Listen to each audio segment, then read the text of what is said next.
Okay, here's something I've been wanting to record about for quite a while. This is the collection of asteroids associated with a high spirit, like high spiritual power, or any kind of deep ability which you can use to tap into stuff which is bigger than you. Now, we don't study spirit scientifically, but I do have to come up with a definition which allows us to kind of place these asteroids. So here's the definition that I typically use for spirit. At least I use it for myself.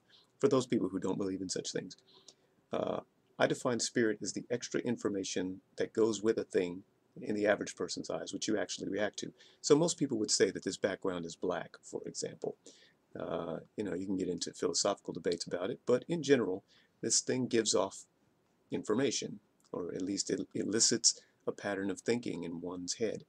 Well, similarly, you can't see what I'm staring at, but this computer, this whole computer that I'm recording this on, tends to elicit a certain kind, well, a certain family of reactions in the minds of people who look at it. They say, oh, it's a machine, they can use it for work, or whatever. And so you might use all of those extra pieces of information as the computer's, quote, spirit.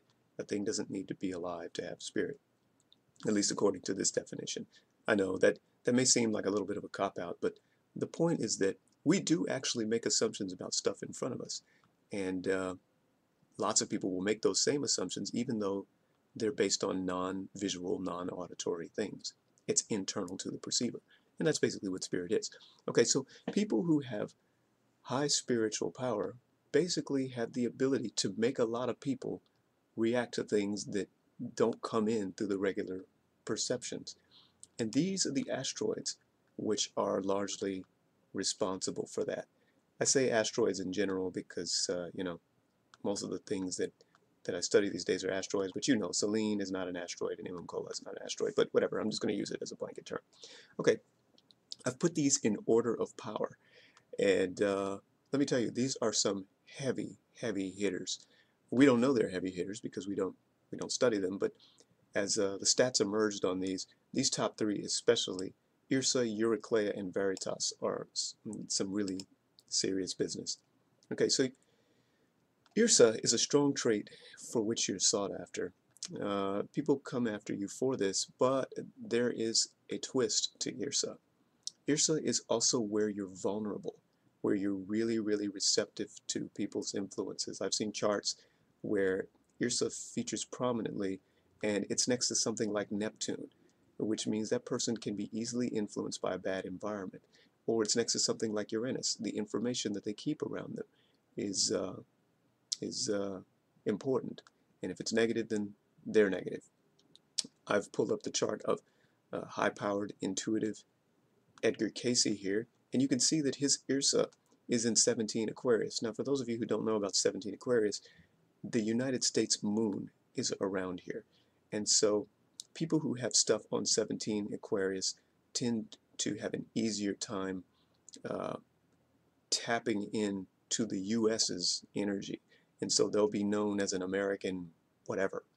Um, Being receptive here, Edgar Cayce is known as an American intuitive. It means he's really, really powerful if he's going to be noted on the national level there.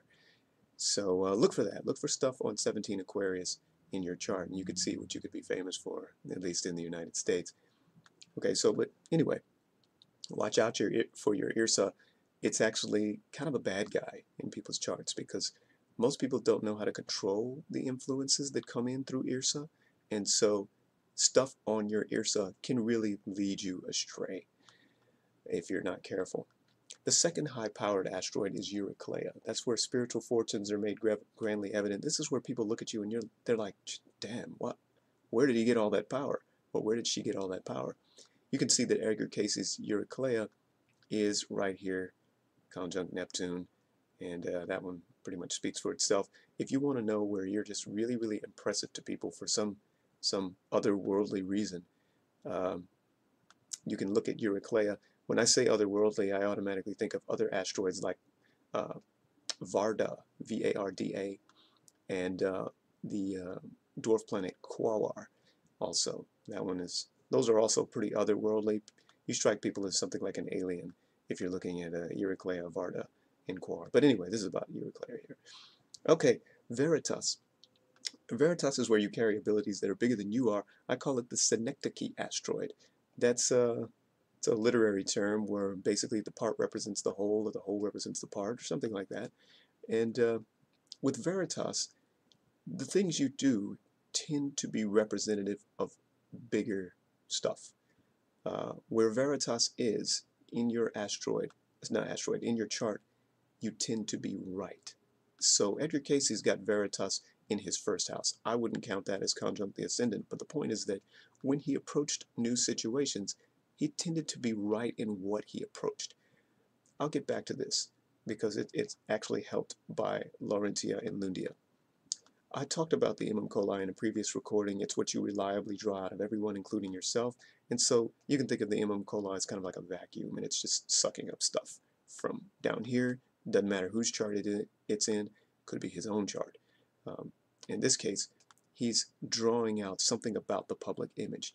And because it's in the backwards 1, 2, 3, 4, 5, 6, 7, 8th duodecanate, then he's drawing out people's power projection as it leaves a public impression. Selene, the white moon, indicates blessed talent. See, he's got a blessed talent here for his intuition because he's got Selene next to his moon. Whatever he's feeling, whatever he's thinking, he's got a blessed talent for being on point with it. And there you have it. Waltraut. Waltraut's not really as strong for high spirits, but it does indicate this point in your chart where people or others can just do no wrong. You really tend to accept stuff on your Waltraut like it's just the greatest thing ever. And he's got his Waltraut down here. This doesn't really contribute. I almost shouldn't have included it, but it does lead to a sense of perfection in what you're doing. And then lastly, there's Lundia. Let me Alt-Shift down with that one. There we go. Lundia. The means through which you channel spiritual perfection. Now, this is how you help others. And you can see that Edgar Casey's got Lundia right next to his Laurentia. Now, I don't mention Laurentia in here because it's not really a spiritual asteroid. It's where opportunities are just handed to you left and right. He's got opportunities handed to him left and right to channel spiritual perfection and bring out great effects in other people. So he constantly has the opportunity to bring out great expression in other people.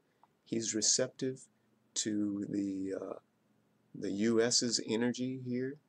He approaches things in a way that is right. He tends to approach the right things. He has a blessed talent for his intuition, and he has grand spiritual fortunes for picking up the vibe of a room. This is the anatomy of a psychic, my friends. If you want to know what your spiritual gifts look like, take a look at these asteroids in your chart and see where they land. We're not all going to be Edgar Casey. At first I was impressed by Edgar Casey's chart where everything was over here. All the classical planets kind of clustered on the descendant. But the more you look at it, the more you notice that really salient characteristics tend to just be compounded by various pairs all across the chart.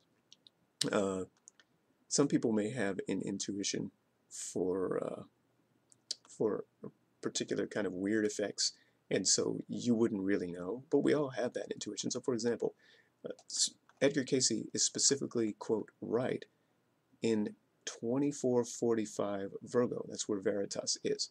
2445 Virgo is the 1, 2, 3 going backwards, right? We're going backwards.